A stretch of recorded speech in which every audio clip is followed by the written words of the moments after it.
Estás escuchando El Observador Internacional. Bienvenidos a un nuevo episodio del Observador Internacional. Mi nombre es Horacio Cavach y como cada semana tenemos la chance de conversar con quien es el Observador Internacional, Muki Tenenbaum. Muki, ¿cómo te va? Bien, ¿cómo estás vos? Bien, muy bien, muy bien. Acá con ganas, como siempre, de conversar de alguno de estos temas atrapantes que siempre planteas. Me parece que hay uno que está repercutiendo a nivel mundial por lo que significa y por el miedo que genera, que es el poderío nuclear de las naciones y el control que hay con respecto a estas armas nucleares. Estamos hablando de temas nucleares porque estamos en medio de varias crisis en donde el tema nuclear aparece. ¿Sí? Rusia cada tanto amenaza con utilizar armas atómicas en el conflicto con Ucrania. Irán está tratando de tener una bomba atómica y es una amenaza para todos. Y está también la amenaza en Corea del Norte, te recuerdo, sí, cada tanto mandan un misil y hacen pruebas, por lo menos de misílicas atómicas, y cada tanto hacen alguna prueba también adentro en Corea del Norte, y tenés a China con Taiwán, que del tema ese también se habla, ¿no? Uh-huh. ¿Cómo funciona? Digamos, ¿cuál es el tratado que hay con respecto a las armas nucleares? El tratado que hay en este momento, hay varios tratados. Tenés el tratado de no proliferación de las armas nucleares. Este es el gran tratado que hay, ¿sí? Ese tratado de no proliferación fue producto de una negociación que empezó en los años 70, donde claramente ya los dos grandes países, la Unión Soviética y Estados Unidos, tenían suficientes armas atómicas para destruir el mundo 10 veces, o 20, o 30, o 50 veces. No tenía ningún sentido, y cuanto más armas hay, más peligro hay que haya un accidente. Incluso, ¿te acordás que hubo una película famosa justamente sobre un chico que entra en el sistema de la computadora de Estados Unidos, que accede con una computadora al sistema nuclear a jugar al ajedrez con la computadora, y la computadora empieza a prepararse para tirar... Ah, sí, me acuerdo, es una película de los 80, que pone en riesgo 80. La seguridad mundial por un simple juego por internet. Así es. Y bueno, el tema es qué medidas de seguridad hay para estas armas atómicas, y entonces para evitar esto se empezó con un acuerdo, y en el acuerdo de no proliferación también se instituyó o se utilizó a la Comisión de Energía Atómica Mundial, la que la maneja el argentino Grossi, ¿sí? Uh-huh. Para revisar que los países no sigan teniendo más y más países bombas atómicas. Para cuando se firmó este acuerdo ya tenían bombas atómicas o armamento nuclear Estados Unidos, la Unión Soviética, China, Inglaterra, Francia, oficialmente, y después India y Pakistán y Israel, que si bien es inoficial, no hay duda que tiene un poderío atómico importante. Claro. Estos son los países, y Corea del Norte, ¿sí? Bien. La película se llama Juegos de Guerra, es de 1983. Juegos de Guerra. Y hay un chico que ingresa no era internet en ese momento, pero ingresa al sistema informático del Departamento de Defensa de los Estados Unidos y se encuentra con el control absoluto del arsenal nuclear de ese país. Podemos empezar con la historia de las armas nucleares. Digamos, hubo una especie de competencia durante la década del 40, bien quién se hacía primero con las armas nucleares, y la termina, entre comillas, ganando los Estados Unidos con las bombas que arroja sobre Hiroshima y Nagasaki.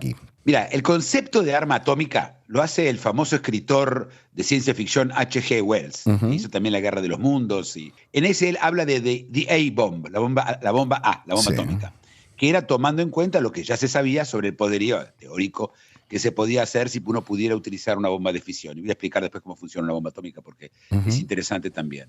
Empezó una búsqueda, ¿sí? de armamento nuclear, no había todavía la data, había varios expertos en el mundo distribuidos. Estaba Niels Bohr en Dinamarca, estaba Enrico Fermi en Italia, Einstein en Estados Unidos, y había varios, casi todos de ellos judíos. Uh-huh. ¿Por qué digo que es judío si es relevante? Porque Alemania se deshizo de todos los científicos judíos, se tuvieron que ir todos, la gran mayoría se fue a Estados Unidos, y no solamente en Alemania, sino eventualmente se tuvieron que escapar de Italia, Enrico Fermi, Niels Bohr de Dinamarca, cada uno de ellos tuvieron que escaparse de sus países para evitar caer en manos de los nazis.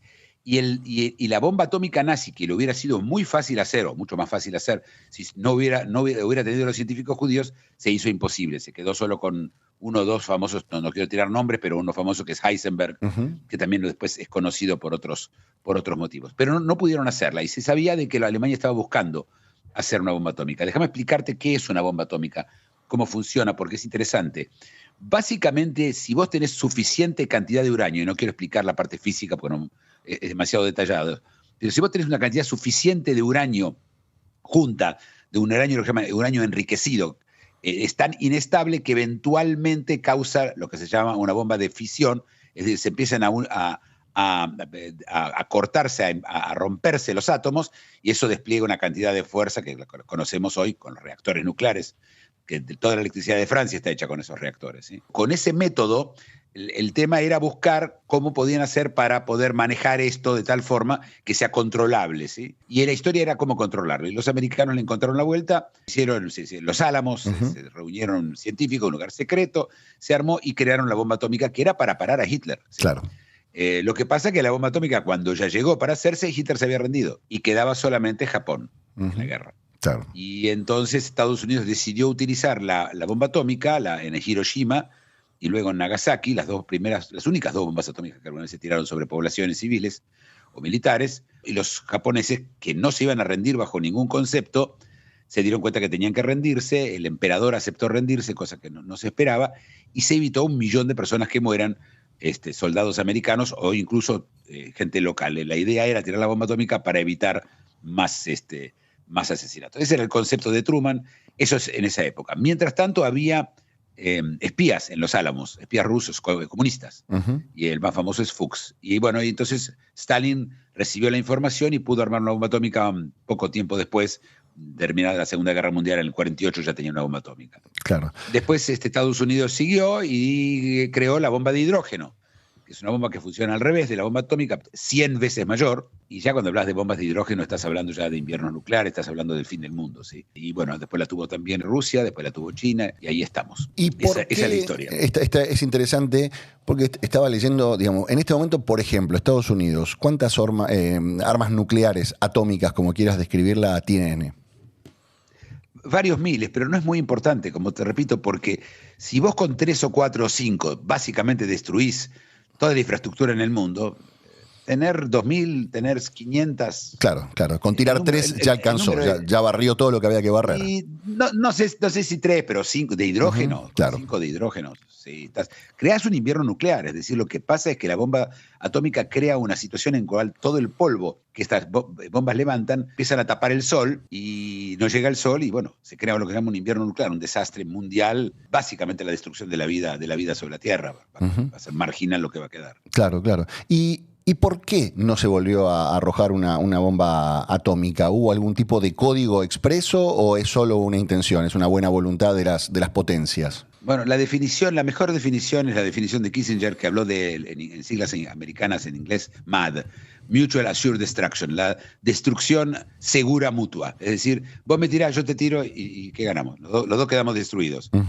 Que en la película War Games se nota, no hay ningún escenario en el cual un país tira una bomba atómica y no la liga después. Y no se le destruye básicamente la forma de vida que tiene. Así que lo que se usa la bomba atómica es para no tirar, no es para tirar. Es para amenazar. Es para amenazar. ¿Está muy lejos, digamos, Estados Unidos a nivel stock de bombas del segundo? No. El primero es Rusia. ¿Rusia tiene más que Estados Unidos? Sí, Rusia tiene más que Estados Unidos. Mira. Pero ¿entendés? Es como decir, pero partido de fútbol. No importa. 20 a 0 o 19 a 0. Claro, después de las primeras 5 no importa cuántas te quedan, claro. Así es. Y eso lo saben los países que tienen arsenales más chicos, como Israel, como India, como Pakistán. Saben de que, viste, unas pocas tienen, muchas, por supuesto, arsenales muy grandes, ¿sí? Lo que pasa es que se desarrollaron otras armas nucleares, porque esta destruye todo. Entonces, ¿sabes lo que se llaman las armas nucleares tácticas? Que no causan una devastación tan grande, pero que tienen un efecto, además, por supuesto, psicológico durísimo, ¿sí? Pero también es un tabú, nadie las usa. Claro. ¿Y quién viene después? ¿Quién completa el podio? El podio, lo más preocupante es Irán, si lo llega a tener, que es un país que no le importa suicidarse con tal de destruir. Claro. Es el peligro que vos siempre corres con esos países. Tenés Pakistán e India, que por ahora se manejan bien, pero en Pakistán tenés un movimiento islámico muy fuerte, que es peligroso, es decir, que yo siempre me preguntás con cuál no duermo tranquilo, y no duermo tranquilo con el arsenal de Pakistán, Y con el de Corea del Norte, pero Corea del Norte menos, me preocupa menos. No veo a Corea del Norte utilizando armas atómicas porque duraría 15 minutos, tiene un territorio tan chico que no tiene ningún sentido para ellos usarlo, solamente en caso de. Pero, es decir, la pregunta es, ¿qué elementos tienen para asegurar que no haya un accidente? Claro, que no haya un loco el control de ese arsenal, claro. Así es. Y el control también de la decisión de usarlo. En Rusia no es una sola persona que decide usar las armas atómicas, creo que es el presidente y el ministro de Defensa, ¿sí? Juntos.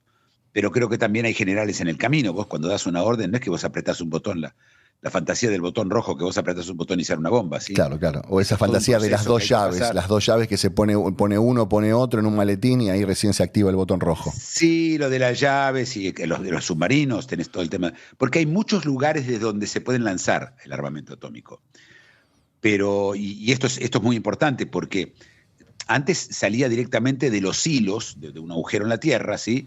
En donde vos disparabas un misil que iba al espacio y luego caía al lugar donde vos querías que caiga. Después esto se hizo con aviones. De hecho, las primeras bombas atómicas se tiraron desde aviones. Claro. Entonces hay permanentemente aviones con bombas atómicas sobrevolando. No hay en ningún momento que las bombas atómicas no estén sobrevolando el mundo, ¿sí? O por lo menos su propio territorio. Claro, y escúchame, y al principio hablabas de este control, de este seguimiento, de esta especie de censo que hay con respecto a las armas nucleares o a las armas atómicas. ¿Es confiable? ¿La autoridad entra en cualquier país o hay algunos países que son reticentes a brindar esta información? Bueno, los países que tienen firmado el acuerdo, y no son todos, India, Pakistán e Israel no firmaron nunca el acuerdo, así que no pueden venir ver primero que Israel en teoría no tiene bombas atómicas, así que no tendría nada para venir a ver. Pero Irán sí, Irán está abajo, pero Irán no deja entrar hace ya mucho tiempo. De hecho, Grossi habló del tema hace unos días y dijo, miren que no tenemos control sobre nada. Además, Grossi está a cargo de los reactores nucleares. Te recuerdo que hay un reactor nuclear en manos de los rusos en Ucrania, en Zaporizhia. Claro. Y después de lo que pasó en Chernóbil, para los que no saben, en 1986 un reactor atómico ruso cometieron muchos errores y terminó causando una devastación a cientos de kilómetros al cuadrado. Incluso la nube radioactiva dio vuelta al mundo. Y lo de Chernóbil tiene miedo que vuelva a ocurrir en un lugar como Zaporizhia, que es muchísimo más grande que Chernóbil. Después tuviste el otro caso del accidente nuclear, ¿te acordás? En Japón, claro. El tsunami. Sí. Ese fue un desastre, Fukushima. Pero, es decir, por ahora el peligro nuclear más importante, si me preguntas a mí, son los reactores, no son tanto el armamento nuclear. Muki, hablemos un poco de las diferentes bombas atómicas, digamos. ¿Qué incluye esta terminología? Bueno, tenemos varias. Tenemos la bomba atómica, la que se usó en Hiroshima y Nagasaki, y bombas que cada vez son mayores en su potencial de destrucción. Y después tenés las bombas de hidrógeno, que se diferencian por la forma en que se usan, no voy a entrar en detalles, pero básicamente es 100 veces más fuerte que la bomba de Hiroshima y Nagasaki. Y eso son las bombas de hidrógeno. Pero hay bombas más chiquitas, las bombas que se llama también arsenal nuclear táctico, la bomba de neutrón. La bomba de neutrón es una bomba que si la tirás sobre una zona determinada, mata a todas las personas a 2 kilómetros a la redonda, y no más. Y no destruye los edificios, nada. 48 horas después de haber tirado la bomba atómica, la gente puede entrar sin ningún tipo de vestido especial, ya no hay radiación. Lo que tiene de especial esta bomba, como te dije, es que no destruye los lugares, que mata solamente, digo entre comillas, a la gente, y de esa forma la destrucción está limitada. Esas serían las bombas que utilizaría quizás algún país, Rusia en alguna configuración que yo todavía no veo como posible, pero posible, y en ese caso la utilizaría para limpiar una zona, ¿sí? Y vos hablabas de que Irán es el principal riesgo. ¿Qué otros países presentan el mismo riesgo que Irán? Porque da la sensación de que Estados Unidos tiene sus códigos, tiene su reglamento, tiene estas comisiones, no hay riesgo o por lo menos uno no piensa que puede llegar a pasar algo en Estados Unidos. Uno no está exento, pero por una mala manipulación de un arsenal nuclear. Pero fuera de Irán, ¿qué otros países te generan especial preocupación? Pakistán me genera preocupación, no en este momento con el gobierno que tiene, pero tiene un movimiento islámico muy fuerte, Pakistán. Pakistán tiene leyes islámicas y me genera preocupación. ¿Qué es lo que me genera preocupación? Pensá así, ¿por qué yo no tiraría una bomba atómica? Porque no quiero perder yo, porque tengo lo que perder. ¿Cuándo un país va a tirar una bomba atómica? Cuando no tiene nada lo que perder. Es raro que un país no tenga nada lo que perder, pero cuando estás hablando de una religión que promueve la vida posterior a la muerte, en la cual lo importante es lo que viene después y no lo que hay ahora, es, digamos, un gran candidato a usar la bomba atómica. Irán es un caso, y en otro caso podría llegar a serlo Pakistán.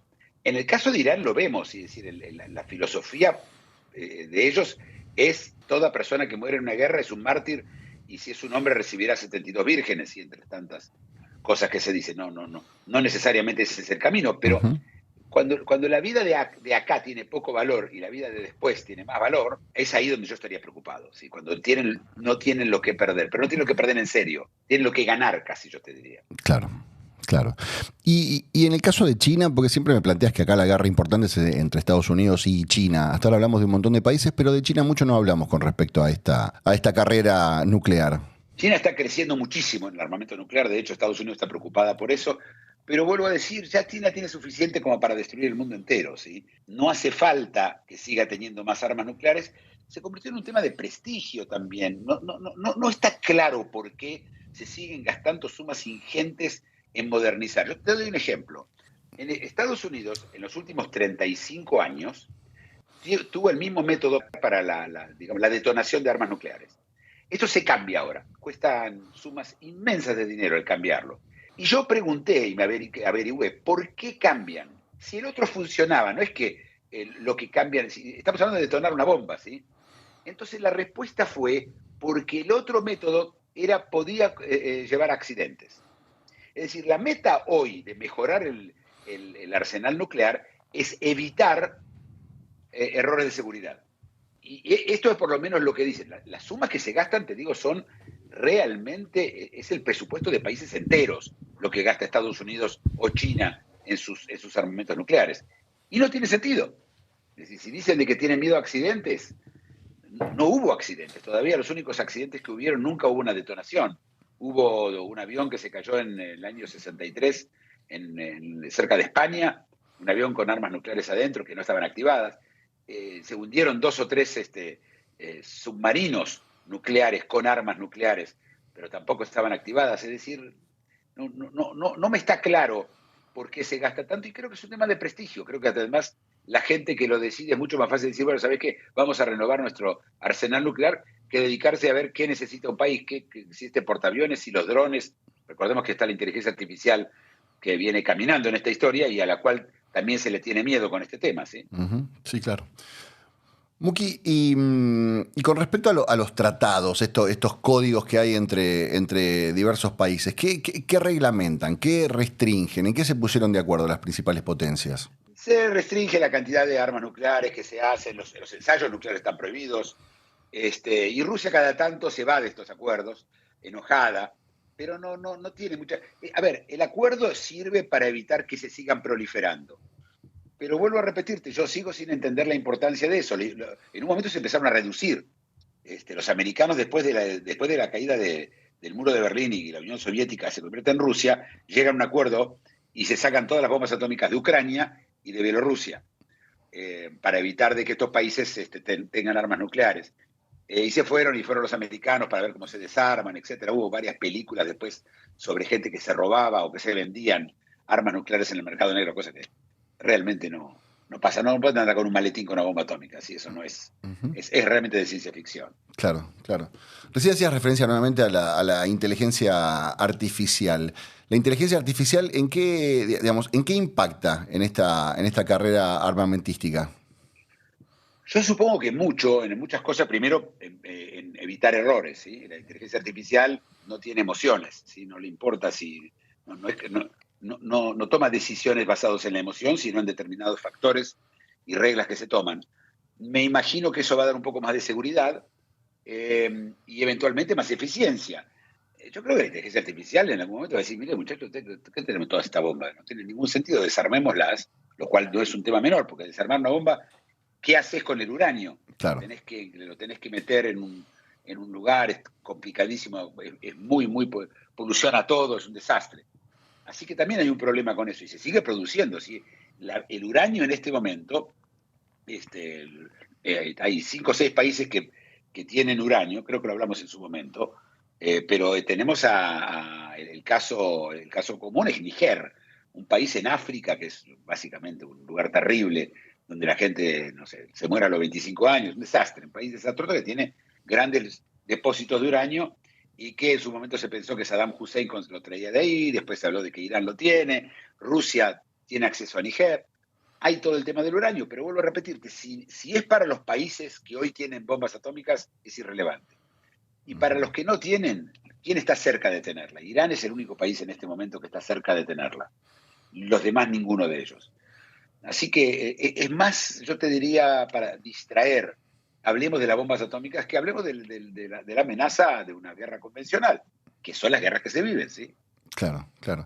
¿Y existe la posibilidad de que la inteligencia artificial, que digamos que avanza a pasos agigantados día a día, pueda desarrollar alternativas, pueda mejorar, pueda optimizar esta clase de recursos atómicos, nucleares? La respuesta es sí, pero es difícil pensar cómo se va a hacer. Hay que ver si la dejan. Uh-huh. La inteligencia artificial responde a lo que vos le pedís. Claro. No tiene voluntad propia. ¿Sí? ¿No? La idea de que hay una inteligencia artificial con voluntad propia es de ciencia ficción. ¿Sí? No existe. No hay tal cosa. La inteligencia artificial es simplemente un destornillador sofisticado. Uh-huh. Y entonces depende de lo que le pedís. Si le pedís, mira, quiero que me optimices el arsenal nuclear. Yo creo que si vos vas hoy, y yo le recomiendo a la gente que lo pruebe, a ChatGPT y le dice, decime, ¿cómo la inteligencia artificial puede mejorar y hacer más seguros los arsenales atómicos? Y te va a contestar. Hay formas, ¿sí? La pregunta es si los estados quieren, si tienen, hay políticas, hay mucho dinero detrás de esto. Todo el tema de defensa es muchísimo dinero, muchísimo dinero. Claro, claro. Así que eso juega en contra, ¿no te parece? Uh-huh. Sí, claro, por supuesto. Y consulta, vos recién decías, es difícil, está controlado, no es fácil acceder a esos recursos, pero por otro lado vos hablabas de los reactores, de las usinas. ¿Qué riesgo conlleva que alguien, que un terrorista o que algún país sin escrúpulos, con un misil tradicional, haga volar por los aires una usina? Muy buena pregunta. Lo vimos en Zaporizhia, están muy bien defendidas las centrales nucleares en general, ¿no? Es un misil cualquiera, no puede causar, pero sí, escúchame, si un terremoto lo hace, ¿sí?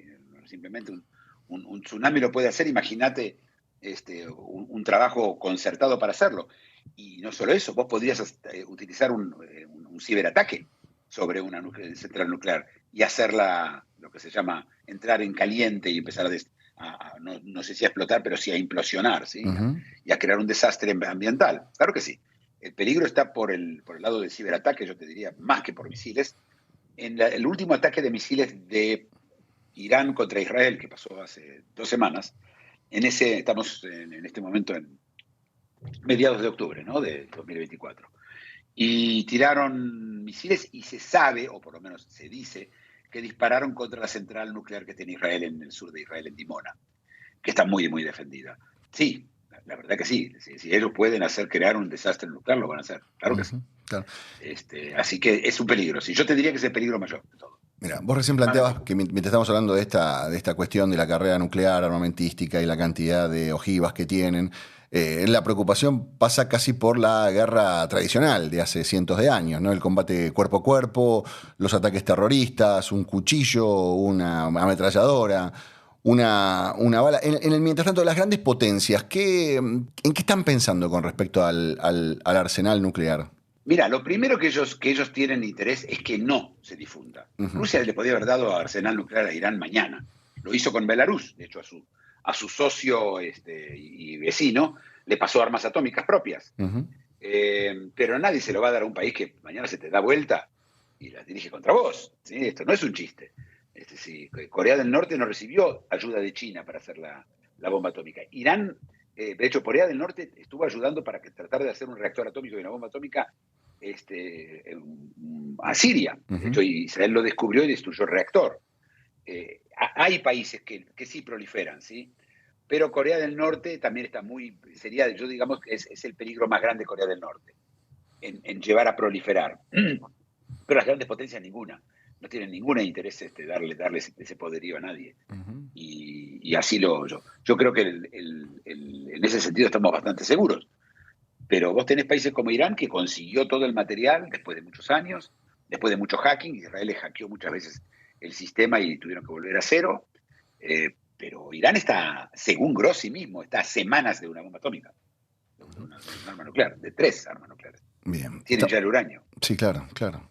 Muki, como bien decías, estábamos a mediados de octubre del 2024. ¿Dónde te encontramos en este momento? En Francia. En Francia. ¿Qué referencia hay de Francia con respecto a armas nucleares, reactores? ¿Es una potencia? Sí, Francia tiene casi toda la electricidad, el único país del mundo, que tiene casi toda la electricidad con energía atómica. Tienen muchos reactores en todos lados, nunca se corta la luz en Francia, nunca. Tienen todo muy, muy bien organizado y es contrario a Alemania, que Alemania no tiene reactores. ¿Te acuerdas cuando hablamos de Alemania la semana pasada? Sí, sí. Que mencionamos, Alemania desarmó sus reactores nucleares y ahora Alemania está dependiendo de gas ruso y de problemas terribles. Ese problema no lo tiene Francia. Uh-huh. Y Francia, yo te diría, es el país. España también desarmó sus centrales nucleares. Y otra vez, si vos querés no contaminar, lo más seguro es energía atómica. Si está bien manejada, es la energía atómica. No hay nada menos contaminante que eso. Uh-huh. Porque para explicar cómo funciona un reactor atómico, lo van a entender cualquiera, funciona igual que una locomotora. La locomotora vos le ponías carbón y con el calor, el vapor hacía moverse las máquinas que hacían mover las ruedas. ¿Sí? Eso es una locomotora. Una central nuclear hace exactamente lo mismo. Calientan el agua y con el vapor se mueven las turbinas que generan electricidad.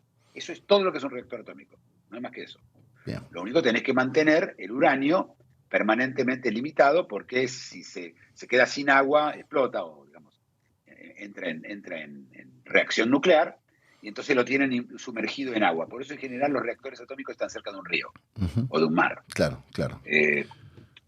Bien. Muki, ¿dónde te vamos a encontrar la semana que viene? En Francia. Perfecto. Todavía en Francia, pero después Oriente. Muy bien. Bueno, estaremos atentos y tendremos temas de conversación para los próximos episodios. Muki, que tengas una gran semana. Un gran abrazo. Muchas gracias, igualmente. Esto es El Observador Internacional. Mi nombre es Horacio Cava, y como cada semana los invitamos a participar de esta conversación que mantenemos a distancia con El Observador Internacional, Muki Tenenbaum. Los esperamos el próximo episodio.